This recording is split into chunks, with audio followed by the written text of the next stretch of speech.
अगर मैं आपसे कहूं कि बेहद क्यूट दिखने वाले पेंगुइन्स हमारे और आपके लिए खतरनाक साबित हो सकते हैं, तो क्या आप विश्वास करेंगे? शायद एक वक्त के लिए तो नहीं। इतना ही नहीं, आप कहेंगे कि ये क्या मजाक करते हो साहब। लेकिन जब हमें पता चला कि पेंगुइन्स हमारे एनवायरनमेंट को नुकसान पहुंचा रहे हैं और ग्लोबल वार्मिंग के लिए वो भी जिम्मेदार है, तो हम हैरान रह गए। इसलिए आज हम इस वीडियो में आपको पेंगुइन से जुड़ी हर जरूरी बात बताएंगे, इसलिए इस वीडियो के अंत तक जरूर बने रहे। पेंगुइन्स, जो कि दिखने में बहुत ही क्यूट होती है और मोस्टली ठंडे इलाकों में ही पाई जाती है, एंटार्क्टिका और उसके आसपास के एरियाज इन बर्ड्स को सबसे ज्यादा पसंद है। वैसे penguins South Africa, Chile, Peru और न्यूजीलैंड जैसी जगहों पर भी दिखाई देती है और जहां जहां ये रहती है वहां का टेम्परेचर -40 डिग्री सेल्सियस के आसपास तक होता है। मतलब आप समझ सकते हैं कि ये बर्ड्स जिस तरह के टेम्परेचर में रहती है वहाँ शायद हम और आप 5 मिनट में ही जम जाएंगे।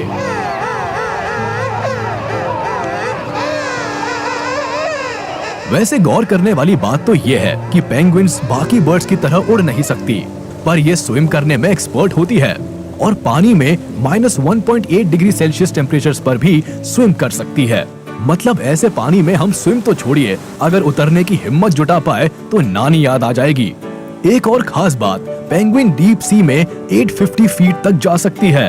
गजब की बात तो ये है कि अब तक सबसे ज्यादा डीप सी में स्विम करने वाली पेंगुइन का रिकॉर्ड 1750 फीट है। मतलब हम इतने ठंडे पानी में उतर भी नहीं सकते और ये रिकॉर्ड पर रिकॉर्ड बनाए पड़ी है।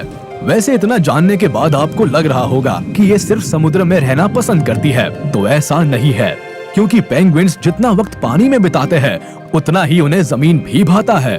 फूड, अगर बात की जाए पेंगुइन्स के खाने की, तो ये सी फूड और क्रिल्स जैसी चीजें कंज्यूम करती है। लेकिन कई बार पेंगुइन्स खाने की तलाश में leopard seals, sea lion, shark और किलर व्हेल्स का शिकार भी बन जाती है। और यही वजह है कि पेंगुइन्स रात के समय समुद्र के गहरे पानी में नहीं उतरती है। वैसे पेंगुइन्स इंसानों के पास आने से नहीं डरती, यानी कि वो आपको और हमें अपने लिए खतरा नहीं मानती। स्पीशीज, पेंगुइन्स की केवल साउथ हेमिस्फीयर में ही 45 स्पीशीज पाई जाती है, जिनमें से एम्परर पेंगुइन दुनिया भर में पाई जाने वाली पेंगुइन्स की सबसे बड़ी स्पीशीज है, जो 48 इंचेस तक बड़ी हो सकती है और इनका वेट 22 से 45 किलो तक हो सकता है। ये बर्ड्स खुद को गर्म रखने के लिए एक झुंड में रहती है। वही अगर बात की जाए दुनिया में पाए जाने वाली सबसे छोटी पेंगुइन स्पीशीज की, तो उसका नाम ब्लू पेंगुइन है, जो लंबाई में महज 10 से 12 इंच तक बड़ी हो सकती है और इनका वजन 1.5 किलो तक होता है, जो लगभग 6 सालों तक ही जी पाती है। ये तो बात हो गई दुनिया की सबसे बड़ी और छोटी पेंगुइन की, लेकिन दुनिया की सबसे तेज स्विम करने वाली पेंगुइन जेंटू है, जो पानी में 35 किलोमीटर पर आवर की रफ्तार से स्विम कर सकती है।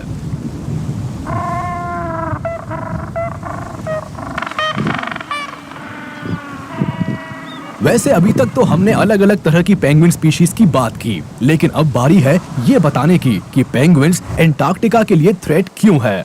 दरअसल साइंटिस्ट ने सैटेलाइट की हेल्प से पेंगुइन्स को देखना स्टार्ट किया है। सैटेलाइट्स एंटार्क्टिका के क्यूवरविले आइलैंड को कवर कर रही है, जहां पर कुछ अजीब तरह के धब्बे पाए गए हैं, जो पहली नजर में जमीन पर बने निशान नजर आते हैं।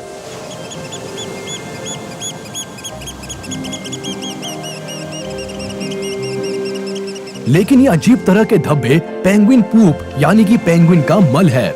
बताया जाता है कि पेंगुइन का डाइजेशन बेहद अजीब तरह का होता है और ये पूप करते रहते हैं। अगर आप इनके करीब जाकर इनसे दूरी बना लेते हैं तो तब भी ये आपके शरीर तक पूप गिरा सकते हैं, क्योंकि इनका पूप लगभग 8 किलोमीटर पर आवर की स्पीड से लगभग 51 इंच दूर जाकर गिरता है। नेस्टिंग पीरियड के समय ज्यादातर स्पीशीज आइलैंड पर आते हैं। ऐसे में इन धब्बों को देखकर पता लग जाता है कि पेंगुइन्स के नेस्ट कहां पर है। रिसर्चर्स यहां सैटेलाइट की मदद से पेंगुइन्स की डाइट और उनके बच्चों का भी पता लगा लेते हैं। लेकिन एक चीज ऑब्वियस है कि पेंगुइन्स जहां पर होंगी उसी के आसपास अपना वेस्ट भी फैलाएंगी।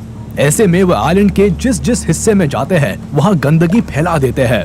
हालांकि पेंगुइन्स के वेस्ट मटेरियल या पूप निकालने से कोई प्रॉब्लम नहीं है, लेकिन कान खड़े करने वाली बात तो ये है कि इस वेस्ट से ग्लोबल वार्मिंग का खतरा बढ़ रहा है।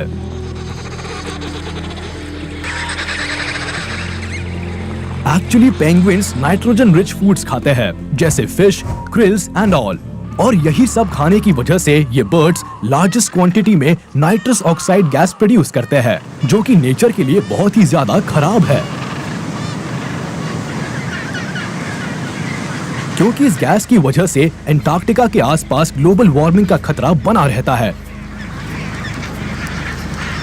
चिंताजनक बात तो यह है कि पेंगुइन के पूप से निकलने वाली गैस कार्बन डाइऑक्साइड से 300 गुना ज्यादा खतरनाक है, और क्योंकि पेंगुइन्स अंटार्कटिका में लगातार इस गैस को फैला रहे हैं, इसी वजह से ग्लोबल वार्मिंग का खतरा अंटार्कटिका पर सबसे पहले देखा जा सकता है। अब एक अंदाजा लगाया गया है कि धरती पर मौजूद जितने भी ग्लेशियर्स हैं, अगर वो पिघल गए तो सी लेवल 213 फीट तक पहुंच जाएगा, यानी हमारी धरती पहले से भी ज्यादा पानी पानी हो जाएगी, और फिर फ्लोरिडा और गल्फ कोस्ट एरियाज पूरी तरह से पानी में डूब जाएंगे, यहाँ तक कि हमारे देश के भी कोस्टल एरियाज डूब जाएंगे। तो अब तक आपको इस बात का पता लग गया होगा कि पेंगुइन इतनी ज्यादा खतरनाक क्यों है। अब जरा पेंगुइन्स की सबसे बड़ी और छोटी प्रजाति के बारे में थोड़ा इन डेप्थ में जान लेते हैं। Emperor penguin largest penguin species है, और ये पेंगुइन 1.07 मीटर्स तक बढ़ सकती है, और अगर बात की जाए इनके वजन की तो ये 23 से 36 किलो तक हो सकता है। ब्रीडिंग के वक्त एम्परर पेंगुइन अपने साथी को ढूंढने के लिए गाना गाते हैं। ये बर्ड्स मीटिंग ज्यादातर ठंडे मौसम में ही करते हैं, जिसके बाद फीमेल पेंगुइन अंडे देती है और मेल पेंगुइन को सौंप जाती है, जो उसे अपनी बॉडी के अंदर छिपा कर रखता है, जिससे कि अंडा गर्म बना रहे।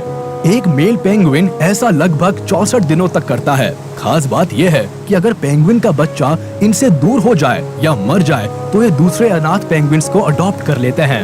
लगभग 150 दिनों की हैचिंग के बाद एम्परर पेंगुइन के बच्चे एक नए ग्रुप में आ जाते हैं, जिसे क्रेचेस भी कहते हैं, और इसी वक्त ये बच्चे अपने पेरेंट्स का साथ छोड़ देते हैं, और फिर बच्चे सी वाटर में पहली बार गोता लगाते हैं।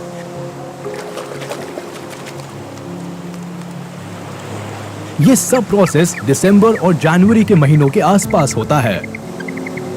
सिर्फ 20 साल जिंदा रहने वाले एम्परर पेंगुइन अपने बच्चों को पैरों के पास वाले हिस्से पर रखते हैं, जिससे कि उनके बच्चे आइस के टच में ना जा पाए। अपनी इसी तकनीक की वजह से इन पेंगुइन के बच्चे शिकारी जानवरों से भी बचे रहते हैं। लेकिन ऐसा नहीं है कि ये बर्ड्स शिकारी जानवरों के डर से पानी में ही नहीं उतरते, बल्कि इससे ठीक उल्टा है। ये खाने की तलाश में अक्सर पानी में उतरते रहते हैं और लगभग 2000 फीट की गहराई तक जाकर खाने की तलाश करते हैं।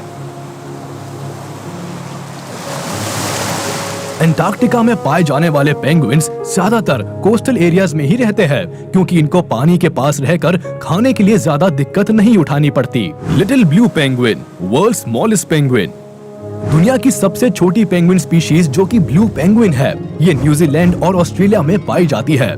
ये सिर्फ 33 सेंटीमीटर तक ही बढ़ सकती है और इनका वजन 1 किलो तक हो सकता है। इन बर्ड्स की एज लगभग 6 से 7 साल तक हो सकती है, लेकिन काफी समय पहले एक पेंगुइन 25 सालों तक भी जिंदा रही थी, जो कि बहुत ही ज्यादा शॉकिंग है। आज के समय में इस तरह के पेंगुइन्स की आबादी लगभग 6 लाख के आसपास है। ये पेंगुइन स्पीशीज कोल्ड एटमॉस्फेयर पसंद करती है, और अगर बात की जाए इनकी ब्रीडिंग प्रोसेस की तो ये बर्ड्स 2 to 3 इयर्स की एज से मेटिंग रेडी हो जाते हैं। ये पेंगुइन मई से फेब तक मेटिंग करते हैं, और मेटिंग के बाद ये हर साल लगभग 4 बच्चे पैदा करते हैं। इन नए जन्मे बच्चों के पेरेंट्स लगभग 3 वीक्स तक इनकी देखभाल करने के बाद बच्चों के लिए खाने की तलाश करने निकलते हैं।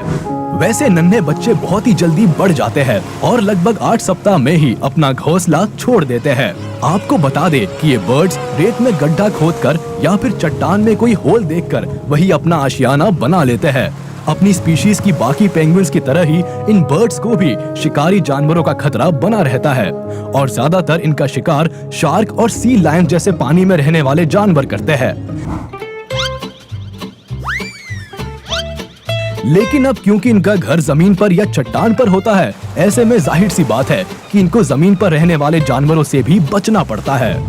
उम्मीद है पेंगुइन से जुड़ा ये मजेदार वीडियो आपको पसंद आया होगा। ऐसे ही मजेदार और इन्फॉर्मेटिव वीडियोस के लिए आप जाते जाते कमेंट में जरूर बताएं कि इनमें से कौन सा पेंगुइन और उससे जुड़ा फैक्ट आपको पसंद आया और सरप्राइजिंग लगा। और हाँ, इस वीडियो को लाइक जरूर करें और अगर आपने अब तक हमारे YouTube चैनल को सब्सक्राइब नहीं किया है तो तुरंत कर दे और बेल आइकन को भी प्रेस कर दे ताकि आप तक हमारी वीडियो का नोटिफिकेशन जल्द से जल्द पहुंच जाए।